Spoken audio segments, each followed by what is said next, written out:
Tout va bien.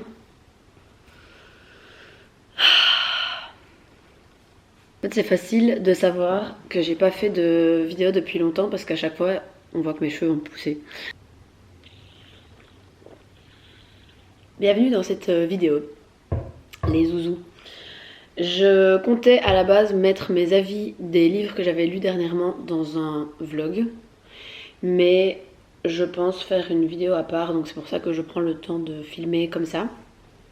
Parce que je crois que j'aurai finalement pas mal de choses à dire et que si je mets ça dans un vlog, ça va prendre trop de temps. Et j'ai beaucoup de livres à passer en revue aujourd'hui parce que je me rends compte que je pense que je vous ai pas fait de vidéo depuis des lustres. Pourquoi je fais de la SMR? Pour terminer 2024, je crois que j'avais pas fait de review sur If We Were Villains. Et j'avoue que c'est plus très frais dans ma tête, mais c'était un livre que j'avais beaucoup aimé et que j'avais lu en lecture commune avec ma copine Mathilde. Et en fait, on était un peu mitigés sur le livre quand on l'a terminé, sauf qu'après on n'a pas arrêté d'en parler. Et au final, je trouve que c'est assez indicateur quand t'as l'impression d'être resté sur ta fin dans un livre, enfin à la fin d'un livre. Et au final, quand il te reste en tête, pour moi, c'est qu'il a quand même marché. C'est un peu comme Good Material de Dolly Alderton, où j'avais la sensation de ne pas avoir aimé le livre. Et au final, j'y pense très souvent à ce livre. J'y pense vraiment très souvent. Donc je me dis que c'est qu'il a quand même fonctionné. Pour terminer l'année, j'ai lu 2 romans graphiques. J'aurai plusieurs romans graphiques dans cette vidéo, enfin vous présenter, je vais y arriver. J'ai reçu de ma copine Amandine, il y a longtemps, Que je t'aime. C'était à notre cacahuète de Noël, enfin notre Secret Santa. Et je l'ai lu en une soirée et j'ai trop aimé.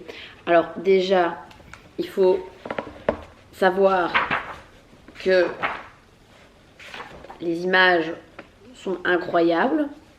Genre, je sais pas si vous allez voir ici, mais en fait, c'est incroyable comme les couleurs sont vives. Je sais pas comment ils ont imprimé le livre, mais je trouve ça bluffant à quel point les couleurs sont vives. Voilà. Les illustrations sont incroyables. Et en gros, tout le livre, c'est un peu une métaphore. C'est 2 personnes qui se retrouvent sur une île déserte. Une personne plus âgée et une personne plus jeune. Et de là va naître une histoire d'amour entre les 2 personnes. Et en fait, tout le livre, il amène une métaphore sur les relations en général. Et je vais pas vous spoiler. En fait, je vais pas pouvoir vous parler du concept du livre parce que ce serait spoilé. Mais en tout cas, c'est très touchant, c'est très mimi. Et si vous cherchez un roman graphique qui est coloré et qui parle des relations, allez-y. Et c'est ma bouilloire qui est en train de chauffer. Si vous entendez du bruit en fond, ne vous étonnez pas. Ensuite, Corps vivante de Julie Delporte. Et ça m'a donné envie de lire plus de livres de Julie Delporte. Déjà, je trouve que la DA entre guillemets du livre, c'est génial parce que c'est une typographie qui est écrite à la main. Ça me fait très penser à ma page sac de nœuds où j'écris mes petits poèmes. Voilà, ça c'était le petit placement de produit. LOL. Les illustrations sont géniales. C'est un livre qui est très touchant, qui parle d'abus dans les relations, de comment tu te reconstruis. Et je vous conseille d'aller checker les trigger warnings avant parce qu'il y a des trucs qui peuvent pas mal remuer, je pense. Mais je trouve que c'est un livre qui est très important à lire. Donc au niveau des sujets qui sont abordés, oh oui. En fait, vous allez voir tous les poils de Monsieur Patoun sur le divan. C'est pas grave. Oh, c'était horrible, ça. J'ai lu les 4 alcools. J'ai lu les 4 accords Toltec. Voilà. Je dis pas que le livre m'a rien apporté, mais le livre, je m'en rappelle pas non plus de ouf. Donc je trouve que ça veut bien dire ce que ça veut dire. J'avais en tête que les 4 accords Toltec c'était un truc vraiment genre le livre de développement personnel à lire, que c'était vraiment un truc qui révolutionnait le mental, l'esprit, la façon de voir les choses. Et en fait j'ai juste eu l'impression de lire un énième livre de développement personnel qui m'apportait rien. Alors je dis pas que tout est à mettre à la poubelle, il y a quand même des trucs qui m'ont parlé. Mais en fait le truc c'est que si ça m'a parlé au moment où je le lisais, je m'en suis pas rappelée. Je me rappelle plus maintenant. Tu me demandes de citer les 4 accords Toltec, je ne sais pas. Voilà, c'est tout. Je ne vais pas m'attarder là-dessus parce que je fais déjà des reviews qui prennent 1000 ans. On va faire maintenant 2025 parce que du coup là j'ai clôturé les livres de 2024 et je ne suis pas peu fière de vous dire que j'ai lu 11 livres pour le moment. Après bon, mon rythme de lecture il aussi parce qu'en plus de ça je lis souvent beaucoup de livres en même temps, mais du coup je les termine souvent plus ou moins en même temps et donc ça me fait 4 livres d'un coup que j'ai lus alors que j'ai mis des mois peut-être à les lire. Ici j'ai commencé l'année avec Noces suivi de l'été de Albert Camus. Alors certes ça fait pas très fun dit comme ça de lire du Albert Camus, mais en fait j'essaye de lire un peu plus de classiques, c'est un petit peu mon goal pour le moment de lire des auteurs classiques parce que j'ai envie de voir un petit peu, enfin comparer les plumes de certains auteurs, certaines autrices. J'ai envie de compléter la liste de classiques que je me suis fixée, de livres à lire dans ma vie, quoi, de classiques à lire dans ma vie. Et ici, ça fait longtemps, enfin, je pense en fait que le seul livre que j'ai lu de Albert Camus, c'est L'étranger, et ça fait très longtemps que je ne l'ai pas lu. Donc ça, pareil, c'est dans mes objectifs de le relire. Et j'ai beaucoup aimé. Par contre, je me suis dit que c'était pas la période propice pour le lire parce que je l'ai lu en hiver, je l'ai lu en janvier. Et je pense que le mieux, c'est de le lire en été parce que Albert Camus, il a une plume qui est très sensorielle. Il parle énormément des 5 sens, du goût, du toucher, de la vue. Et ici, vu que ça parle majoritairement de l'été, je pense que ça doit être encore plus agréable et encore plus immersif de lire le livre quand on est en été parce qu'on est en accord avec les sens qu'il écrit dans son livre. Je sais pas si c'est compréhensible ce que je suis en train de dire là, mais en tout cas, moi j'ai beaucoup aimé. C'était très contemplatif, c'était très reposant et c'était très poétique, très beau. J'ai beaucoup aimé. Donc le livre que j'ai lu après, c'est The Old Man and the Sea de Ernest Hemingway. Toujours dans ce même objectif de lire des livres classiques. Vu qu'il était court, je me suis dit que c'était pas mal pour commencer, parce qu'en plus je pense que c'est le livre le plus connu de l'auteur. Et c'est plus non plus tout frais, parce que je l'ai lu en janvier, mais en gros l'histoire c'est donc un homme qui va pêcher. Mais c'est un homme qui n'a pas autant de matériel que les gros bateaux de pêcheurs et les pêcheurs qui vont pêcher en équipe, etc. Donc forcément c'est plus dangereux. Et on va suivre en fait toute une expédition autour d'un gros poisson qui doit pêcher. Et en fait, je trouve que tout le livre, c'est une métaphore en lui-même. Je trouve aussi que c'est chouette parce que c'est le genre de livre qui est court, mais qui peut avoir plein de morales différentes et plein de lectures différentes. Et il y en a sûrement que j'ai loupé moi-même en le lisant. Donc c'est le genre de livre que je kifferais relire une deuxième fois. Un peu comme Mrs. Dalloway, etc. de Virginia Woolf. C'est vraiment, je pense, le genre de livre où il y a beaucoup, beaucoup, beaucoup de messages. Moi, j'avais noté ici, j'avais écrit une petite... je sais pas si vous allez voir, mais une petite critique. Ok, donc de ce que j'avais écrit, c'était que le livre nous renvoie le fait qu'il ne faut pas toujours voir ce qu'on pourrait avoir de plus et surtout voir ce qu'on a déjà parce que sinon on risque de louper ce qu'on a déjà. J'ai écrit aussi l'importance d'être accompagné dans la vie et encore plus dans la vieillesse. Donc j'ai beaucoup pensé à mon papy et c'était très touchant vis-à-vis de ça. J'ai aussi noté, donc c'était un livre qui parlait beaucoup du respect de la nature, même dans la pêche-chasse où il y a lieu de tuer des animaux. Ici, je trouve que c'était écrit avec beaucoup de respect. Et au final, il y a une grosse partie du livre où c'est la nature qui finit toujours par reprendre ses droits lorsqu'on lui en prend trop. Et donc, je trouve que c'est bien équilibré à ce niveau-là. C'est aussi un livre qui parle beaucoup de persévérance, où il y a plein de métaphores. Et même si on se prépare à toute éventualité, c'est toujours celle à laquelle on n'a pas pensé qui nous tombe dessus. Et on fait avec ce qu'on a et de son mieux dans le moment présent. C'est ce que j'ai écrit. Donc voilà, si vous avez besoin d'un petit livre pour déconnecter, il est ultra court, hein, il fait genre 100 pages pile en anglais. Je crois qu'il doit faire plus ou moins la même chose en français. Et c'était une très chouette lecture. Ensuite, j'ai lu, je vais vous le mettre genre ici, mais j'ai lu C'est comme ça que je disparais de Myriam Mal. C'est une de mes copines, Amandine, qui m'a offert ce roman graphique là, je vais y arriver, qui me l'a prêté et ça faisait genre 1 an et demi qu'il était sur ma table de nuit et que je ne le lisais pas. Donc là, je me suis dit, vas-y, go, tu lis. C'est un livre qui parle de dépression, enfin c'est un roman graphique qui parle de dépression et qui parle de mal-être, qui parle un peu des traumas, du fait de ne pas arriver à avancer et de l'entourage aussi. Enfin, c'est hyper bien écrit, c'est hyper touchant, c'est très bien expliqué. Je trouve que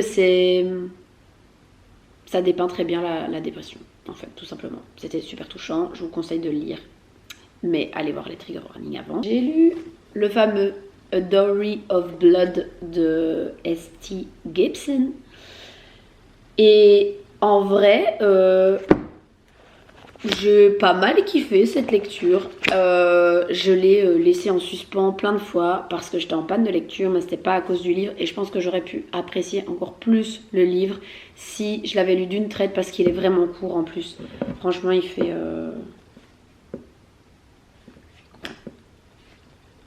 même pas 300 pages. Et le truc, c'est que je pensais que c'était une saga. Donc, quand j'ai lu le livre, je suis partie du principe que c'était une saga. Et à la fin du livre, j'ai capté que c'était pas une saga et que c'était juste un roman, genre indépendant. Et du coup, j'étais un peu là, oh non, merde, c'est la fin. Et en vrai, j'ai bien kiffé ce livre. C'était une petite parenthèse, un peu d'air frais. Et en plus de ça, ce que je disais en relisant ma review pour vous expliquer, c'est une réécriture de Dracula. Je pense que tout le monde l'a capté parce qu'il a circulé beaucoup sur les réseaux sociaux. Mais c'est écrit du point de vue d'une femme. Et ça parle en fait de 3-4 personnages qui vivent du coup une romance à 4, donc relation polyamoureuse et queer du coup aussi. Et donc ici on a vraiment tout un récit qui est totalement revisité et je trouve que c'est rafraîchissant. Je pense que j'aurais plus apprécié le livre donc si j'avais pas fait autant de pauses dedans et si je l'avais lu à la période Halloween ou vraiment fin 2024 et pas... en fait, je l'ai interrompu, je crois, je l'ai commencé, je pense, en genre décembre. Et je l'ai recommencé, enfin, je l'ai continué en mars. Et du coup, c'était plus du tout la période, je trouve, pour le livre. Enfin, peut-être qu'il y en a qui l'ont lu à cette période-là. N'hésitez pas à me dire si vous trouvez que ça a un petit peu atténué votre appréciation ou pas. Moi, je pense que je l'aurais plus apprécié si je l'avais lu à une autre période. Mais ça reste quand même un bon livre. Et je trouve qu'on s'attache énormément aux personnages. Donc, les personnages, ils sont assez bien construits. Donc, j'ai mis genre 3 sur 5 étoiles. Je pense qu'il peut en valoir plus. Le livre que j'ai lu après, enfin en parallèle surtout, c'est le recueil de poèmes Ariel de Sylvia Plath. Donc, Sylvia Plath, j'avais déjà lu de Bell Jar, que j'avais adoré, mais que j'avais pas noté parce que l'autrice peut avoir des propos problématiques. Et ça me saoule parce que pareil, c'est un des livres qui me reste le plus en tête. Genre, c'est un des livres de l'année dernière qui m'a le plus marqué et j'y pense très souvent à ce livre. Donc, qu'est-ce que je peux vous dire à part qu'il a bien fait son taf. Et du coup, j'aimerais quand même bien lire plus de Sylvia Plath pour juste m'imprégner encore plus de sa plume parce qu'elle écrit très bien. Mais celui-ci, j'ai décidé de le lire en français parce que j'avais lu que Ariel, c'était quand même un recueil de poèmes très technique avec beaucoup de sujets cachés dans les termes. Je sais pas trop comment vous expliquer ça. Et du coup, je me suis dit que si je le lisais en anglais, ça allait peut-être être trop compliqué. Quitte à l'acheter après en anglais et le lire en anglais après et faire un parallèle avec la traduction en français. Et de fait, j'ai bien fait parce que il y a beaucoup de métaphores, de sens cachés. Et du coup, moi, souvent, quand il y avait des poèmes que je comprenais pas, j'allais voir un petit peu des analyses, etc. Pour mieux m'imprégner de tout ça et mieux comprendre. Et du coup, c'est un livre qui a été publié à titre posthume. 2 ans je crois après la mort de Sylvia Plath et c'est des poèmes qu'elle a écrits chaque jour avant sa mort pendant je crois 1 an, un truc comme ça, Et c'est des poèmes qui parlent majoritairement de sa dépression et du fait de se battre un peu contre des pensées noires. Ça parle aussi de la maternité, le rapport au corps, le rapport aux hommes aussi, la colère vis-à-vis des hommes. Et ça parle aussi beaucoup de nature. Il y a beaucoup de métaphores liées aux animaux, genre aux abeilles, aux chevaux. Bah, d'ailleurs, Ariel, c'était le nom du cheval de Sylvia Plath, si je me trompe pas, parce que j'ai regardé je sais plus c'est quel, j'ai regardé un documentaire sur Sylvia Plath, mais je me demande si c'est pas sur Arte, mais voilà. Et en fait, bah, c'est très beau, c'était très lyrique, c'était très bien écrit, mais un peu compliqué. Donc c'est pas le genre de recueil de poèmes que on lit tranquille, en étant un peu détaché. C'est le genre de recueil où il faut quand même se concentrer pour comprendre, parce que c'est assez technique. Et du coup, voilà. Ensuite, qu'est-ce que j'ai lu? Ok. J'ai lu Daisy Yates. Et c'était une trop bonne lecture. J'ai adoré, voilà. Je suis pas quelqu'un qui kiffe la romance, mais ça fait quelques années que je lis peut-être un ou deux romances par an. Et bah pour le moment, ça me réussit bien, j'ai envie de dire. J'avais lu Magnolia Parks, mais Magnolia Parks, j'avais bien aimé. C'est quand même des romances qui sont très toxiques. Oh. Et ici, j'ai trop kiffé, mais je crois que j'ai plus aimé l'univers de celui-ci que celui de Magnolia Parks, et donc c'est pour ça qu'il a plus fonctionné. Mais je pense que j'ai mis 5 étoiles hein, aux deux, en vrai. Pour les personnes qui connaissent pas encore la saga Magnolia Parks, mais j'en doute, c'est une saga de romance. Pour le moment, je crois qu'il y a 5 livres, et chaque livre, en fait, c'est compliqué à expliquer. Toute la saga aborde 2 couples, on va dire. Il y a le couple de Magnolia et BJ, et puis il y a le couple de Daisy et Christian. Et en gros, un livre sur 2, c'est sur Magnolia, et un livre sur 2, c'est sur Daisy. Et donc celui-là, c'est le deuxième, c'est sur Daisy, donc c'est vraiment l'introduction à l'univers. Pareil, le premier, c'est sur Magnolia, et c'est l'introduction à tout l'univers. Et ici, c'est centré sur un univers genre de la mafia, genre des gros gangs, où ça dégaine un flingue toutes les 30 secondes. Et en vrai, c'est hyper addictif, de ouf. Mais j'ai trop kiffé, vraiment, j'ai trop aimé. Ça se lit, mais... ça se boit comme du petit lait, quoi, vraiment. J'ai préféré le personnage de Daisy au personnage de Magnolia qui est un peu insupportable. Et le personnage de Christian, il était quand même un petit peu charmant, on va pas se mentir. Moi qui avais acheté les 3 premiers en me disant c'est un peu un test, en vrai j'ai quand même hâte de lire le troisième. Mais j'ai encore plus hâte de lire le 4e vu qu'il sera sur Daisy et que le 3e c'est sur Magnolia. Mais je fais des pauses entre parce que j'en lis un et c'est chouette, mais je pense que j'arriverai pas à me bouffer une saga en entier d'un coup. Mais ça reste quand même une chouette saga, surtout quand on a envie de lire des trucs légers. Donc, le livre que j'ai lu après ça, c'est une édition un peu spéciale d'ailleurs, parce qu'il y a des illus. C'est un très beau livre. Vraiment genre... Voilà. Et donc, c'est In Praise of Shadows de Junichiro Tanizaki. C'est un livre qui parle de l'esthétique japonaise traditionnelle. C'est un livre qui a été publié genre dans les années 30, 20, je crois que c'est plus 30. Et ça fait des liens avec l'occidentalisation du Japon à l'époque, notamment au niveau de l'architecture, au niveau de la culture, au niveau de la technologie. Et donc c'est assez intéressant de voir un petit peu les parallèles. C'est un livre qui parle blindé genre de clair-obscur, justement dans ces domaines-là d'architecture, d'art, d'aménagement, d'architecture d'intérieur, enfin ce genre de choses. Ça vante un petit peu l'esthétique japonaise traditionnelle avec j'arrive plus à parler. avec cette esthétique du peu, du minimalisme, de profiter de la beauté naturelle pour l'amplifier et pas la modifier. C'est un peu aussi un livre qui parle un peu de la genre de la mélancolie du moderne, du fait que tout se modernise alors que finalement dans les choses traditionnelles il y a beaucoup d'esthétisme aussi. Et donc c'est un livre qui parle beaucoup de cette dualité entre le progrès et la modernité et la tradition au Japon dans ces domaines-là.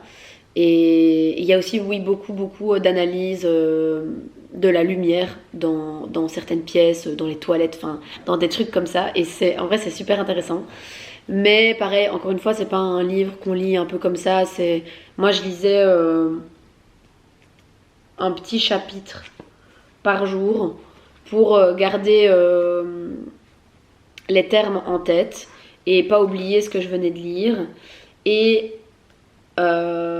puis aussi c'est quand même, enfin le lire en anglais en vrai c'est un peu technique, donc pareil j'avais pas envie de manger ça d'un coup même s'il est pas énorme, mais c'était super intéressant. Ensuite j'ai lu Baumgartner de Paul Auster, c'est le dernier livre qu'il a écrit avant sa mort, donc il l'a écrit en 2023, il est décédé en 2024. C'est un livre qui s'inspire de sa vie, puisque on suit un professeur de philosophie qui a perdu sa femme il y a 6 ans.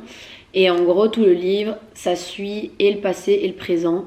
C'est un peu les réminiscences du professeur vis-à-vis de sa femme, les souvenirs vis-à-vis de sa femme, etc. dans le présent.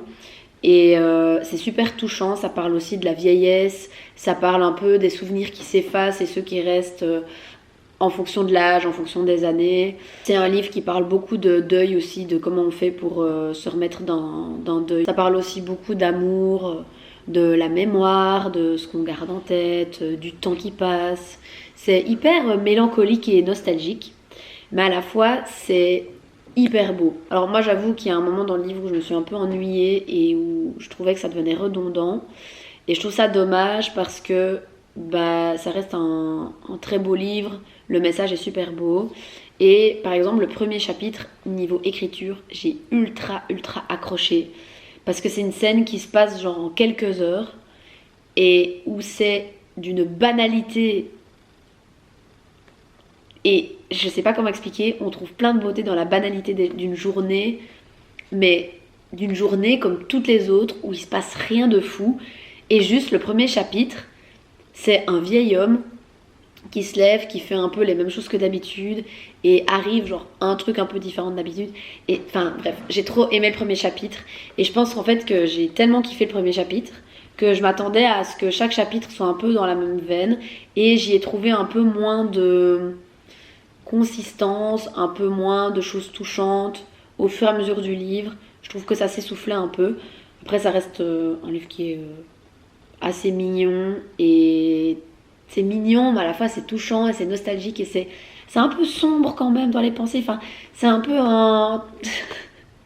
c'est un peu contradictoire ce que je suis en train de dire là, genre je crois que vous devez rien piger au livre, mais en vrai c'est un chouette livre à lire. J'ai lu un roman graphique mais que j'ai pas ici, c'est Sortir du ventre du loup de Charlotte Melly et encore une fois c'est un livre qui parle de relations toxiques et visuellement le livre est très beau. Donc très bon roman graphique, je vous le conseille. J'ai lu aussi L'Alchimiste de Paulo Coelho, je ne sais jamais comment on doit le dire. L'Alchimiste, tout le monde connaît ce livre. Hein. Et je l'ai écouté en audiobook en 2 jours, je crois, pendant que je travaillais. Et comment vous dire que ce livre m'a mis une claque monumentale. Ça faisait des années que je devais le lire, j'ai l'impression que tout le monde l'a lu.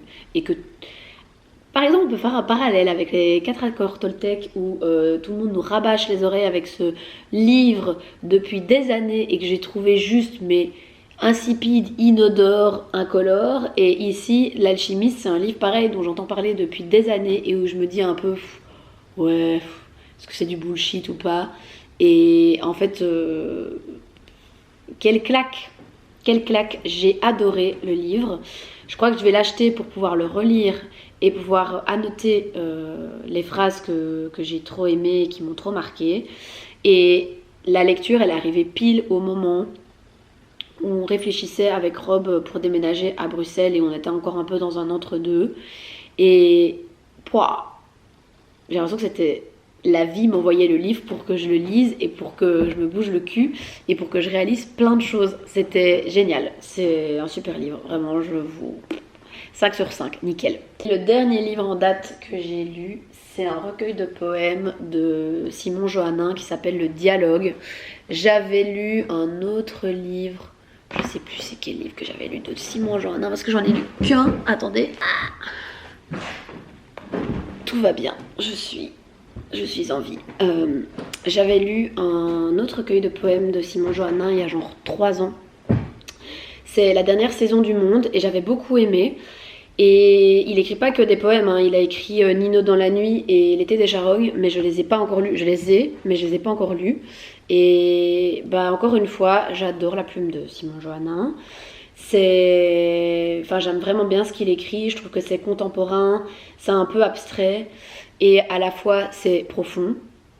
C'est aussi une écriture qui paraît simple, mais qui au final n'est pas tant que ça. Juste ici, j'ai pas eu le truc avec le livre parce que, en gros, c'est un dialogue entre un homme et une femme. Et c'est un dialogue qui se termine jamais. Donc, c'est chouette parce que du coup, parfois, on confond l'un et l'autre, on confond les dires de l'un et les dires de l'autre. Et donc ça, c'est cool parce que ça fait que la conversation fusionne et qu'on s'intéresse plus vraiment à qui parle, mais à juste ce qui se dit. Mais à la fois, parfois, on s'y perd aussi dans le fil rouge de la discussion. Je trouvais aussi que le mec était un peu lourd. Je trouvais que le gars, il faisait fort la leçon à la meuf en mode gros mascu, moi je sais tout de la vie et en fait, c'est quoi, tu vas prendre mes conseils parce que je vais t'apprendre la vie. Et je trouve que ça m'a pas parlé, ça m'a un peu plus déplu qu'autre chose. Et donc parce que parfois bah, on a l'impression un peu d'assister à un dialogue de sourds parce que la meuf parle et le gars il rebondit même pas sur ce qu'elle dit, ou ça se voit qu'il est méga centré sur ce que lui dit et du coup c'est un peu dérangeant. Je trouve aussi qu'à force d'écrire un peu de manière abstraite, on en perd le fond de ce qui se dit. Et encore une fois, ça renforce ce sentiment de conversation de sourds. Et donc, je suis un peu mitigée vis-à-vis de ce livre. Je suis très contente de l'avoir lu parce que Simon Johannin, ça reste un auteur qui est très intéressant à lire et qui a une très belle plume. Mais je suis pas non plus dans un waouh, quoi. Donc voilà. Du coup, voilà pour les livres que j'ai lus. Et pour les livres que je suis en train de lire, si ça vous intéresse... Je suis en train de lire Funny Story de Emily Henry. Et voilà, pour le moment, je suis pas assez dans le livre que pour faire un avis, mais j'apprécie ma lecture. C'est Mathilde qui me l'a offert pour mon anniversaire. Normalement, vous le verrez dans un vlog. C'était très mimi comme moment. Je suis en train de lire aussi Conversations in Love. Et j'aime beaucoup, beaucoup, beaucoup. C'est juste que parfois j'ai pas envie de lire que des trucs sur l'amour parce que à la longue. Mais c'est super intéressant. J'adore tout ce qui se dit dans ce livre. Je lis aussi Un lieu à soi de Virginia Woolf que j'avais commencé en anglais et je me suis dit je préfère le lire en français, je vais vachement plus piger ce qui se dit. Et relever vraiment tout plutôt que de passer peut-être à côté de trucs importants en le lisant en anglais. Je suis à plus de la moitié pour le moment et j'aime beaucoup, genre Virginia Woolf, j'adore. J'ai commencé aussi, j'ai 40 000 livres en cours, c'est une catastrophe. J'ai commencé Clamsé à Tataouine de Raphaël Quenard, le seul, le grand, le beau, le vrai. Et j'adore ce mec, mais on va bien voir ce que dit son livre. En tout cas, pour le moment, de ce que j'ai lu, c'est à l'image de son style, son parler, de lui en fait, tout simplement. Et ensuite j'ai acheté aussi 2 livres politiques que je trouvais intéressant à lire, mais il y en a un des 2 que j'ai commencé et pas l'autre. Le premier que j'ai pas encore commencé, c'est un livre de Simone Veil, c'est Notes sur la suppression générale des partis politiques, et le deuxième c'est On ne peut plus rien dire de Thomas Hochmann. Et ça parle de liberté d'expression et de la polarisation politique, je vais y arriver. Et pour le moment, celui-là, je l'ai commencé et c'est vraiment très très intéressant. Et je trouve ça cool d'avoir ce genre de petit format. Parce que bah, tu te fais pas chier avec un livre de 500 pages sur un sujet assez gros et assez lourd. Et juste là, 100 pages, 100 petites pages pour ce genre de sujet, je trouve ça cool à lire. Cette vidéo a encore duré 40 000 ans, je suis désolée. Mais au final, ça fait très longtemps que j'ai pas fait de vidéo, donc il y a prescription, j'avais le droit. Et au pire, vous n'êtes même pas obligé de me regarder quand vous regardez ma vidéo. Vous pouvez juste m'écouter en podcast. Je devrais les sortir en podcast, mes vidéos. Ce serait peut-être plus rentable. Rentable de quoi? Je gagne pas de sous sur YouTube. C'est pas grave. Bref, je vous promettrai bien de faire plus de vidéos. Mais je sais que je m'y tiendrai pas. Donc profitez de celle-ci. Alors que c'est sur la fin. Donc vous avez déjà profité. C'est pas grave. J'essaye de sortir un vlog bientôt. Et voilà, c'est tout. Sur ce, je vous fais de gros bisous et je vous dis à la prochaine.